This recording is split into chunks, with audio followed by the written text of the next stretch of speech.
Hey guys, Abs here. So we've received a number of emails from our users asking us to cover various subjects for search engine optimization, website promotion, and content marketing. So I'm going to be going over these questions now. I was actually hoping to get these questions into a webinar for our next webinar, guys. However, I've got something extra special planned for our next webinar, which I'm going to hopefully be emailing about later on in this week or further on next week.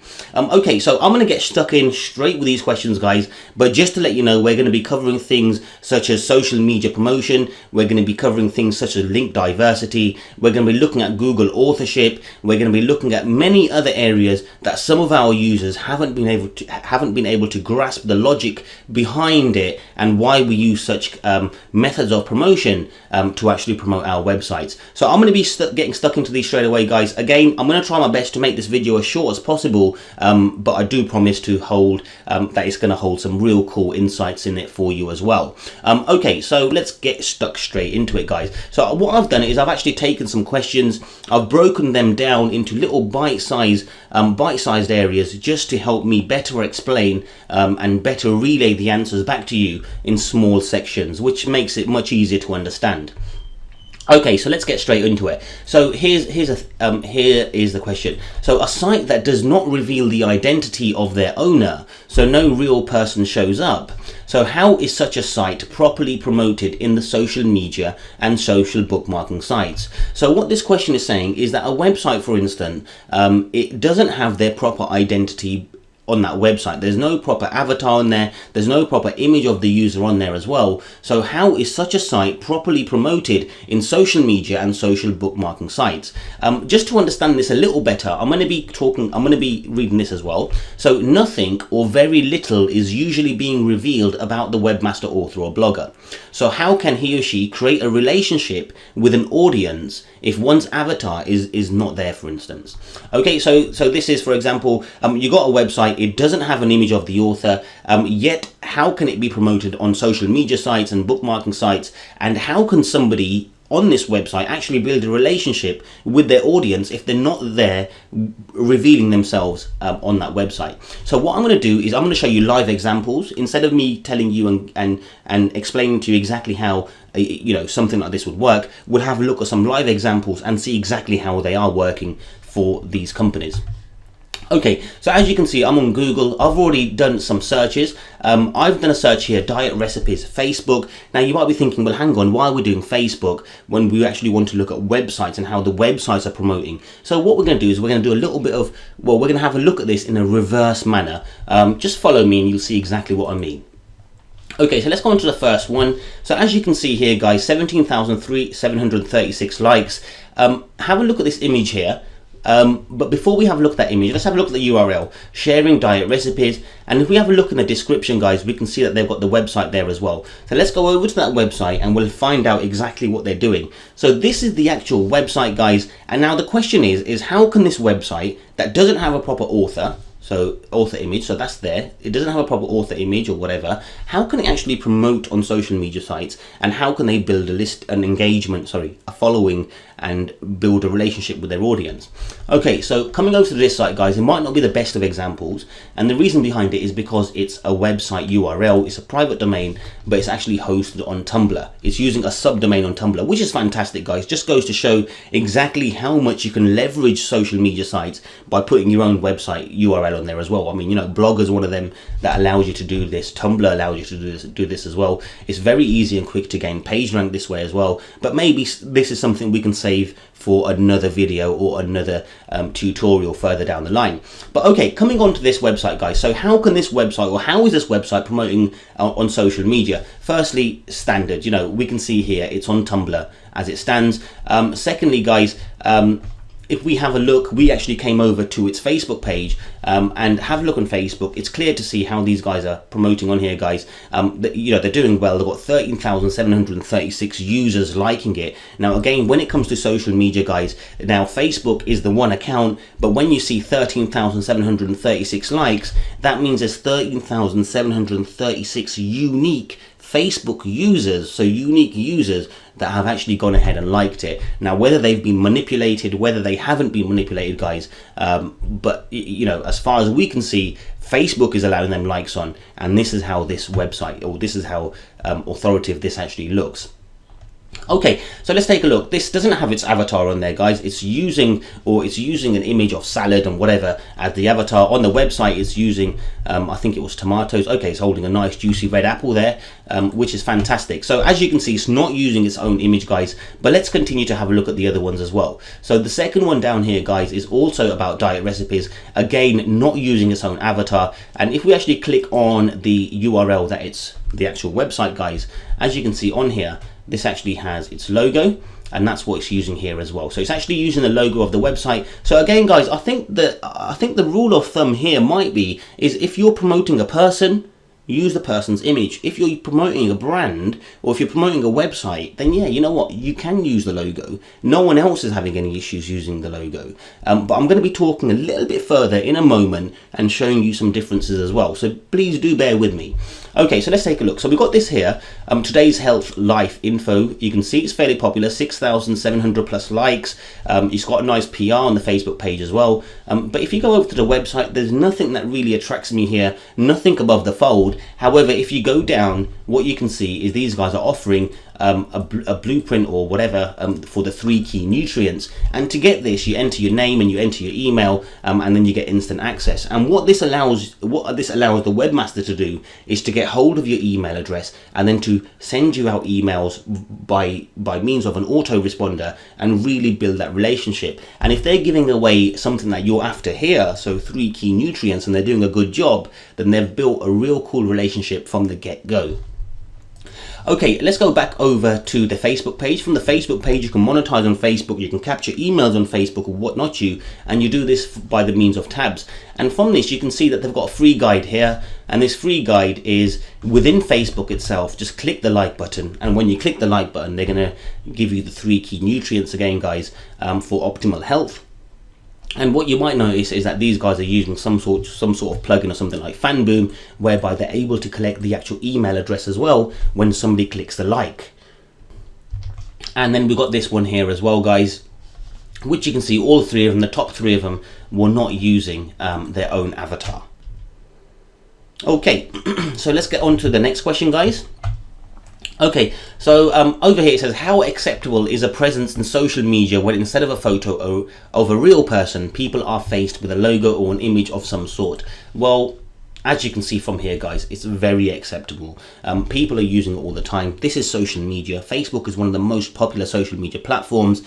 People are very accustomed and used to using social media, and as you can see, they're using logos here. They're not using the actual images or their own faces. If they were, guys, then I'm sure there's no issue with that as well. But keep one thing in mind, guys. Like I said, if you're promoting a person, use the person's face. If you're promoting a product or brand, use the brand's face or use the brand's image or whatever. It makes sense to do that. Obviously, if you're promoting someone in, like say, for example, somebody was a lawyer, and you're promoting a law firm, and the law firm is very famous from the one lawyer that's behind there, then it might be a good idea to use the lawyer's face that's very famous, because it's going to be, well, he's going to be recognizable to many more people, and it's going to be drawing that much more attention. So really, I think this is being used here to promote much more attention, or to gain or grasp or get more attention than it is to used for getting more trust. The trust actually comes after you get the email address or with the details or offers that you're sending out to your customers. Okay, so I hope that's very clear to you there, guys. Now, one other area that I want to make you fully clear on, guys, is how this works. Okay, so how does social media work? So as you can see here, okay, this has got okay, this is today's health life, I don't know, whatever, and as you can see, this is the Facebook page for this site here.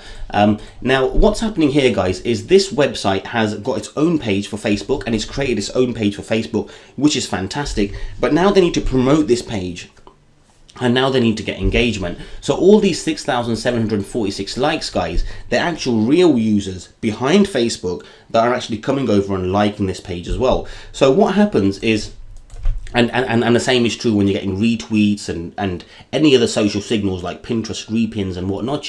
And what happens is they're all unique accounts behind them promoting that site for you, or promoting your social presence for you. So my aim here, guys, is to let you and explain to you that on Facebook you should have a presence for your own website. So say for example your website's called dietrecipes.com, then you should try to get a website for dietrecipes.com on Facebook. If you can't, guys, then create anything and link back to it. But what you need to understand is that this is your website and your presence on Facebook. Now what about all these other presences on Facebook that you need vouchers for? So this is where something like services like SocialSend would come in and get you them extra links and likes and whatnot from other people or other users behind of Facebook and behind of social media platforms, which is kind of cool. But it still doesn't mean that you shouldn't have your own presence as well. You need two ways. You need your own presence, and you need another method to actually get you them likes and popularity as well. Okay, so what I'm going to move on to now, guys, is about Google authorship. So Google authorship was brought into this as well. I've actually saved it on purpose for the last part of this question because it's very, very different.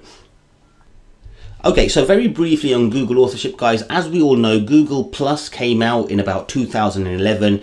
With Google Plus, you got profiles, and with profiles came out authorship as well. So authorship allows you to do a number of things. Well, it actually shows a number of things, sorry. It'll actually show an image on the search results. With that image, it'll actually show a link to the Google user's profile. It'll show how many circles the user's in as well. Okay, so what's the actual advantages of an authorship, guys? It actually establishes a connection between the author and their work on the internet. So you might be a guest blogger and you might be blogging on something like Mashable, or you might be blogging for Search Engine Land or some other website, guys. And what you can do is you can actually leave your authorship. There's a method to actually leave your authorship image and your relicles authorship, whatever tags inside of your content, so that your image will actually show up in the search results if Google chooses to show your image. And what this does, it actually links your content with the actual, it links content with yourself, with the author. So it's kind of cool. And the benefits of using this, guys, obviously is if you are getting your image shown up in the search results, it's going to increase the click-through rate. You know, it's proven. If you get your image shown up in the search results, it increases the click-through rate. Let me show you why. Let me just go over. Maybe some of you, I'm not sure what Google authorship is. If we go to Google Panda update, okay, as you can see, there's been a 4.0 update as well. Okay, here we go. So this on here, Google's only showing one author image on here, guys. Sometimes it shows more, sometimes it shows less. I believe it was showing lots before, and then it was getting kind of spammed, so they've really taken it down and only showing a few. So here we go. We've got the link to the Barry Schwartz, the actual person's profile page, and we can see how many circles they're in, and we can get a link to their profile page. Again, I think they always link to their profile page. It just shows you a number of details about them. Okay, so what are the benefits? The benefits, obviously, like I said, you could get your image in there as well, which is fantastic. But another benefit is, you know what, if you see an image near a search result, so as this user was pointing out here, it could look more trustworthy as well. So which it does, guys. So that's kind of cool. But then there are some SEO advantages, or there are some other kind of advantages on here as well. So you get a kind of edge over everyone else. So let's say, for example, you was marking up your content, every content that you published, and you was adding your author, your relicles author in there as well, and you was utilizing the Google authorship as best as it can be. What could happen then, guys, is you could see your content get ranked higher than other content based on your author rank. So for example, you might have hundreds of people in your circles. You might be joined to hundreds of circles, guys. You might have posted and published tons and tons of content. You're getting some good interaction on your Google Plus page as well, guys. And what you might see is your author rank increase, and as a result, the content that you put out and you mark up with your authorship gets ranked higher and quicker than other content out there. Now let's look at this from Google's eyes for one moment, guys. At the moment, Google relies on links. It relies on sites vouching for other sites as well, guys. So one way for them not to rely on the links is by the authorship rank as well. So for example, I've been publishing content. I don't use author rank, guys. I don't publish a lot of content, but if I was publishing content for the last year and I've been using the Google author rank as well, and if my author rank increases and is high, then what you might find is when I do publish a new piece of content, it might rank higher than many other content that's been published far before mine, and it might rank higher because of the author rank that's associated with my authorship, and that's a way of Google associating content with credible sources, for example, and it's a way of eradicating backlinks. In a sense, if you look at it from that way, then it's a way of Google moving forward, pushing out backlinks and looking at the history of the author and ranking it based on the author rank. So that's one of the benefits of using author rank as well, guys. Sorry, Google authorship. Okay, so if you want more information about Google authorship and author rank, guys, then I'm happy to send you over some more notes, and I'm actually happy to spend more time to educate myself and then help educate you guys as well. Okay, so let's go over to question 2. Okay, I would want to know, if you were starting out with a new site, what are the exact steps you would take to get it onto the first page of Google for your main keywords, and you was using mostly free tools? Well, firstly, I'm not going to lie to you. I don't use mostly free tools, guys, and the reason I don't use mostly free tools is because we develop our own tools. And when it comes down to using automated tools, and when I do recommend tools, guys, they're tools actually there to save you time. So if you could spend, say for example, something manual would take you a whole day to do. So say for example, set up a website, do your keyword research, enter your content, optimize your pages, and I don't know, go and build your social properties around them. If that will take you one day, guys, and if you used automated solutions that will take you, I don't know, a one setup process, what might take you like say 10 minutes, then you can get so much more work done throughout that day, guys. But anyway, free tools, not free tools, let me just give you a quick outline of how I would actually go about doing this. The very first thing I would do is I would do my keyword research. If I've got one main keyword that I'm looking to target, guys, then I will always look for about 4 secondary keywords just to build up that relatedness and the relationship of them keywords and the whole page, and really get that LSI meaning out there as well. And what I'll do, I'll interlink the website in a good manner. So as you guys might have been aware, I use a silo structure, or I've been working and looking at silo structures, and you know what, I've done case studies on silo structures and they work really cool. So I would use a silo structure, build up my website that way. I would also, well, firstly, I would build up a blueprint of my keywords, the supported articles that I want for my keywords as well, guys. And then I would put it all into a website and build it up in real life, in real life on WordPress, exactly how I show you on WP Silos. And then I would go ahead and start my social promotion. I would get high PR links and maybe even do a few press releases. I wouldn't miss out video, guys. Video links are very important as well, even though they might not pass over much PR. Okay, so yeah, that's exactly what I'll do, guys. I'll continue to add content. Content is king, and I'll continue to build links and social signals to them as well. The site architecture, the actual setup, is a one-time step. Continuing to build links, continue to add content is something that you're going to have to keep adding looking forwards.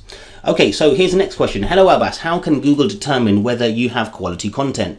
Well, that's a hard one actually. If you're going to ask me how can Google determine if a website has duplicate content, very simple, very easy. Algorithms, they have algorithms that they've coded in there to find out and check other URLs to make sure that you don't have duplicate content. One of the quality signals, guys, could be something like, you know, make sure that you don't have grammar issues in your content and your posts. Make sure you don't have any spelling mistakes in your content as well.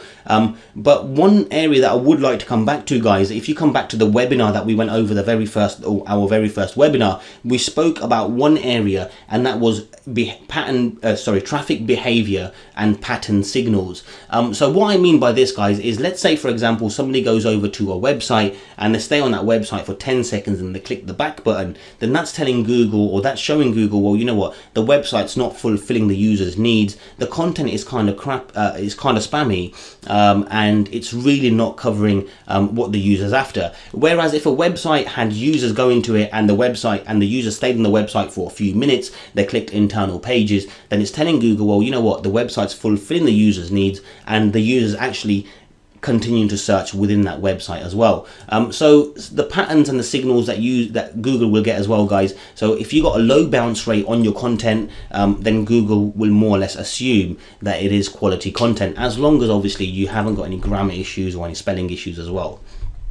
Okay, fantastic. That's very simple as well. Okay, so let's go on to the next question. I'm ready to promote this site now. Okay, I've actually taken out some of this on here, guys. A user, he's brought an auto blog, and it's an Amazon store auto blog. So he's saying that he's been out of the game for quite some time. He's ready to promote his site now, but I don't want to make any mistakes with backlinks. I don't understand link diversity and link wheels and how the diagram should look. Panda updates and over optimization is crucial. Okay, so don't worry about diagrams too much, but when it comes to auto blogs, then obviously, you know, there's something over there. You need to realize with auto blogs, the content that you've got on your site is more than likely going to be given to thousands of other websites as well, unless there's something unique about these auto blogs. Now, I'm assuming here that the auto blog that you have, the Amazon store auto blog that you have, you've purchased it because you've seen something unique about it, and that's going to give you the edge. So maybe it ranks well, maybe it's pulling content, and maybe it's allowing you to add your own little intros and outros or whatever in the actual content, which is fantastic. So the first thing I would explain to you and make you understand is add your own uniqueness to that auto blog. When you can add your own uniqueness to that auto blog, it's going to give you that edge over the other auto blogs out there that are doing the same as you. Okay, so I don't want to make any mistakes with backlinks. I don't understand link diversity and link wheels. Okay, link diversity, when it comes to, you don't want to make any mistakes with backlinks. Well, you're not going to make mistakes with backlinks as long as you're not going to go out there and spam the hell out of your website, or you're not going to use any bad neighborhoods. So my first advice to you would be, with a brand new site, focus on social media. Social media, the reason I say social media is because if you have a look at a website's backlink profile, let's just break them down into certain areas. So you've got links from, say, press release sites. You've got links from high PR sites. So for example, from blogs or from forums or whatnot. You got and then you've got social media links. You've got links from, I don't know, PDF sites. You've got links from video sites. But when you break it all down, let's say your link profile was separated or made up of, say, 10 different areas. So you had software submission sites, you had press release sites, you had RSS sites, you had so many areas that you built up from. What you'll notice is the largest proportion or the largest portion of your backlink profile is going to be social media. And that's only natural now. And that's only natural because that's where the crowd is. That's where the people are. The people are behind social media. People are talking about your content, and the majority of your backlink profile is going to be built up social media. So this is why I keep emphasizing on how important social media is. Users continue to see how important social media is. New products are being developed every single day telling you exactly how important social media is. And the reason behind that is because social media is safe. Okay, blast as many social media links to your websites as you want, guys, and you're not going to really be I've never seen anyone be penalized with social media links anyway. So that's what I can turn around and say to you. And you know, we own services like SocialSync. We've worked with Bookmark Lovers. We've been working with social media for such a long time, and still till today our websites rank, and we continue to blast social links to our sites without any issues. So social media links is a good padding for any website to start off with. So start off with social media links, but don't just send your links to your homepage. Send your links to your individual pages, your deep pages, and your product pages as well, and interlink your site nicely. But again, you've got an auto blog. I'm not sure how much control you've got with that. Link diversity is very important. So again, this comes to social media. If you're always using social media, then you might be thinking, well, hang on, I'm getting so many links from Facebook, Blogger, I don't know, Tumblr, Scoop It, you know, Friend Feed, whatever other sites you're using, and you're thinking, well, you know what, if I add them all up, there's only about 32 sites, then, you know, where's the link diversity from, say, 32 sites? Well, one thing you need to realize is what Google realizes, and that's behind social media, you got real people. So when you see 50,000 likes coming from Facebook, then you realize that, you know what, it's not just one Facebook site that's vouching for you, it's actually 50,000 people that are behind them profiles that are vouching for you. But when it comes to link diversity, what you need to realize is you're not looking for a link. Say, for example, you're getting 10 links. It's going to be best, or it's going to be real cool to try and get them links from 10 unique sources. And the reason behind that is because if one of them sources was to take out that link, then obviously, if it was only one source, then all of them links would go. And at the same time, it only shows that one website's vouching for you and not more. So link diversity in terms of different C-class IPs is always great. Link diversity in terms of the type of links that you're going to be receiving is always great as well. So if you're getting social media links, get some extra diversity in there. Get some forum links, get some RSS feed links, get some video links, get some PDF links, get some software submission links.